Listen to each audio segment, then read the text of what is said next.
चलिए अब बात करते हैं पश्चिम बंगाल के विधानसभा चुनाव की, जिस चुनाव से पहले अब तृणमूल कांग्रेस फिल्मी सितारों के जरिए अपनी चुनावी नैया को पार लगाने की कोशिश कर रही है। वहीं दूसरी तरफ सौरव गांगुली के बीजेपी में जाने की अटकलें और तेज हो गई हैं।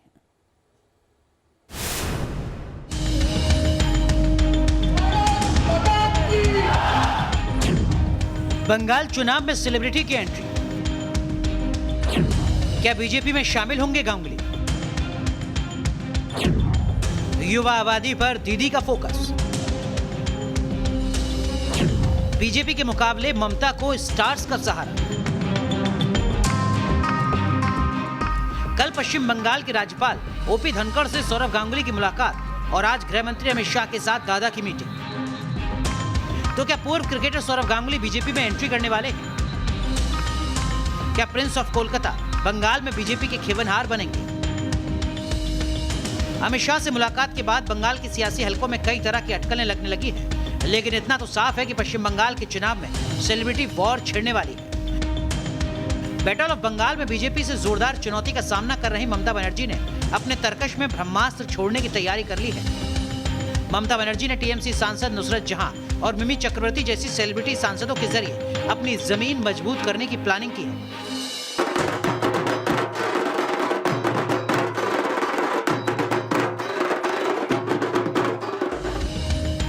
ममता सरकार दुआरे सरकार अभियान की कामयाबी के बाद अब युवाओं को फोकस कर दुआरे तारा का कैंपेन शुरू करने की तैयारी में है। टीएमसी का फोकस फिल्म जगत से जुड़े स्टार और तृणमूल कांग्रेस के हाई प्रोफाइल सांसदों को इस अभियान से जोड़ने पर है। मीडिया रिपोर्ट्स के मुताबिक बशीरहाट से सांसद नुसरत जहां और जादवपुर से सांसद मिमी चक्रवर्ती को टीएमसी की तरफ से गांव और कस्बों में चुनाव प्रचार के लिए भेजा जा सकता है। नुसरत जहां सोशल मीडिया पर काफी एक्टिव रहती हैं, वहीं एक्ट्रेस मिमी चक्रवर्ती पहले से ही अपने संसदीय क्षेत्र जादवपुर में एक्टिव है। वो लोगों के बीच जा रही हैं और समस्याओं को सुन रही हैं। ऐसे में टीएमसी इन दोनों सांसदों की इमेज का फायदा उठाने की फिराक में। इसी तरह बंगला फिल्म जगत के जाने माने कलाकार देव को भी फोकस में रखने की तैयारी है। ममता बनर्जी सरकार की तरफ से 20 से 25 की उम्र को फोकस में रखकर यह अभियान चलाया जाएगा। पश्चिम बंगाल के शहरी और ग्रामीण इलाकों में इन सुपरस्टार का क्रेज है। पूर्व क्रिकेटर और बंगाल के खेल राज्य मंत्री लक्ष्मी रतन शुक्ला, मंत्री ब्रात्य वासु, पूर्व फुटबॉलर प्रसून बनर्जी भी लोगों के बीच जाकर टीएमसी के लिए वोट मांगेंगे। Team news nation.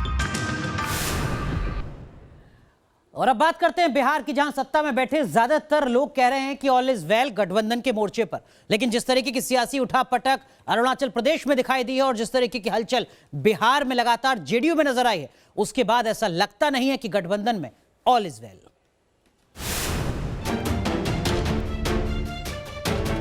अब जेडीयू के लोग यही ना गाएंगे, ऐसा तीर चला मेरे दिल पर जिसकी मार सही ना जाए। लालू यादव के लेफ्टिनेंट बहुत खुश हैं। खुशी ऐसी की जुबान पर मुंबई फिल्म के हिट गानों की तान छिड़ रही है। टारगेट पर है जेडीयू। 6 विधायकों को तोड़ लिया। अब इसका साइड इफेक्ट ये हुआ कि आदरणीय नीतीश जी ने अपना राष्ट्रीय अध्यक्ष का पद छोड़ दिया और आरसीपी सिंह जी को बना दिया। ये दर्शा रहा है, ये बता रहा है कि अंदर खाने सब कुछ गड़बड़ है। नेताजी की खुशी की एक वजह नहीं है। पटना की फिजा में जेडीयू बीजेपी में तलवारें खींचने के दावे क्या होने लगे। आरजेडी को दिन में हसीन सपने आने लगे। पटना में नए सियासी समीकरण बनने का ख्वाब दिखने लगा। अब इसकी वजह भी समझिए।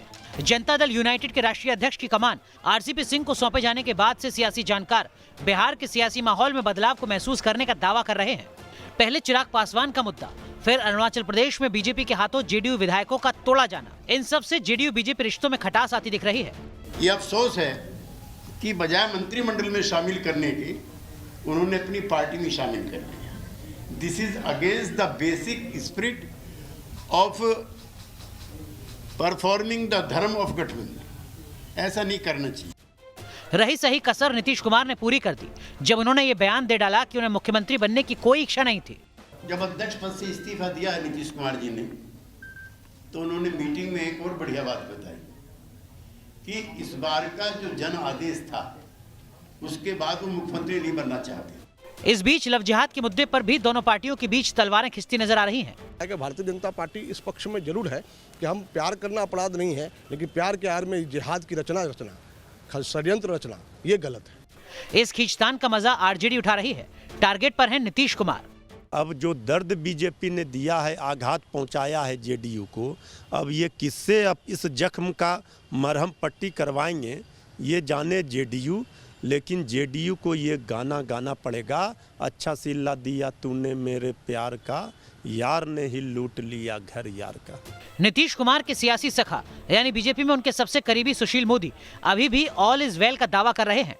जब हम लोग थे उस समय भी यदा कदा कुछ न कुछ घटनाएं होती थी, लेकिन दोनों के बीच इतना बेहतर तालमेल है और दोनों तरफ का नेतृत्व इतना सक्षम है कि हर तरह की समस्या का समाधान करने में और सक्षम है। लेकिन बिहार की नई सरकार के अंदर के हालात ऑल इज वेल तो नहीं कहे जा सकते। ऐसे में डर यह है कि कहीं इस गठबंधन की गांठ खुल ना जाए। वक्त ने किया क्या हंसी सितम, हम रहे ना हम और तुम रहे ना तुम।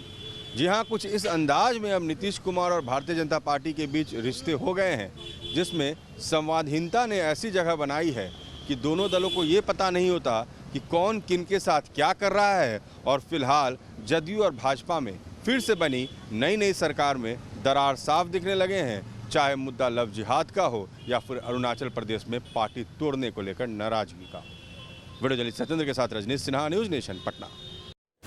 चलिए अब बात करते हैं पटना के एक सिनेमा हॉल की, जहां पर एक बड़ा फैसला लिया गया है सेना के जवानों के लिए। साल 2021 से यानी कुछ ही दिनों के बाद से लेकर आगे कभी भी सेना का कोई जवान अगर इस सिनेमा हॉल में मूवी देखने के लिए जाता है तो सिनेमा हॉल टिकट नहीं लेगा।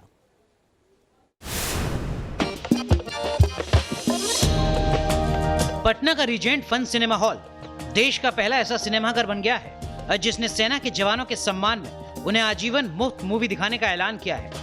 1 जनवरी 2021 से सेना का कोई भी जवान पटना के रीजेंट सिनेमा हॉल में मुफ्त मूवी का लुत्फ ले सकता है। इसके लिए जवानों को सिर्फ अपना आई कार्ड दिखाना होगा। एक आई कार्ड पर एक टिकट की सुविधा उपलब्ध होगी। कोई फौजी अगर बुकिंग काउंटर की जगह ऑनलाइन बुकिंग कराना चाहता है तो भी उसे ये सुविधा मिलेगी। घर बैठे पहचान पत्र के साथ ऑनलाइन मुफ्त टिकट बुकिंग कराया जा सकेगा। सैनिक हमारे देश की रक्षा में लगे होते हैं, मगर कुछ वक्त उन्हें भी चाहिए होता है जब वो खुद का मनोरंजन कर सकें, और उसके लिए समाज उनके लिए क्या कर रहा है ये देखना भी बहुत ज़रूरी है। फौज के लोगों के लिए एकदम स्पेशल कैटेगरी होना चाहिए, समाज में हर जगह उनको स्पेशल प्लेटफॉर्म मिलना चाहिए। तो हमको ये लगा कि मैं तो कम से कम ये कर ही सकता हूँ, लोग करें ना करें आई डोंट केयर, बट मुझे ये लगा कि ये जज्बा पूरे समाज के लिए बहुत ज़रूरी है। यानी मनोरंजन करें, खुद का खुश रहें और देश की सरहद की, देश की सेवा करते हुए हमें सुरक्षित रखें। सो फौजियों को सलाम। वीडियो जर्नलिस्ट सत्येंद्र के साथ रजनीश सिन्हा, न्यूज नेशन, पटना। और अब बात देश की सबसे पुरानी पार्टी यानी कांग्रेस पार्टी की, जिसने आज अपना 136वां स्थापना दिवस मनाया। लेकिन इस स्थापना दिवस में ना तो सोनिया गांधी ने शिरकत की और ना ही राहुल गांधी इस कार्यक्रम में शिरकत करने के लिए हिंदुस्तान में मौजूद रहे।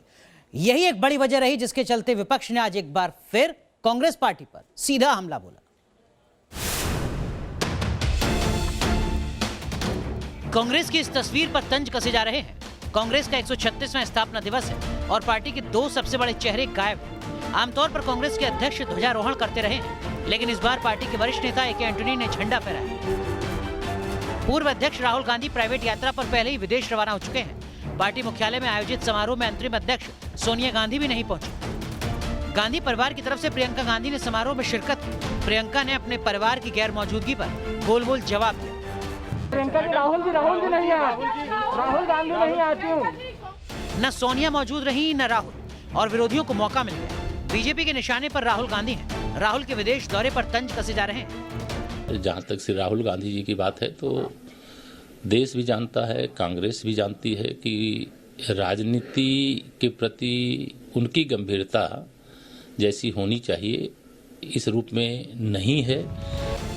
राहुल गैर मौजूद है। बीजेपी के तेवर आक्रामक हैं। वहीं कांग्रेस के नेता भी अब सफाई दे रहे हैं। वो एक शॉर्ट पर्सनल विजिट पर इस समय सफर कर रहे हैं। कोई प्रेजेंट रहता है, कोई एब्सेंट रहता है, वो बड़ी बात नहीं है। बीजेपी कौन है सवाल उठाने वाले? तो उनको राहुल जी से बैठकर बात करनी चाहिए कि आप क्यों चले जाते हैं, क्या बात है। किसान आंदोलन के बीच कांग्रेस कार्यकर्ता तिरंगा यात्रा निकाल रहे हैं। सरकार को घेरने के लिए नेता की जरूरत है, लेकिन राहुल गायब है। वैसे पहले से राहुल की विदेश यात्रा पर सवाल उठते रहे हैं। एक बार फिर विरोधियों को राहुल को कटघरे में खड़ा करने का मौका मिल गया। Team news nation.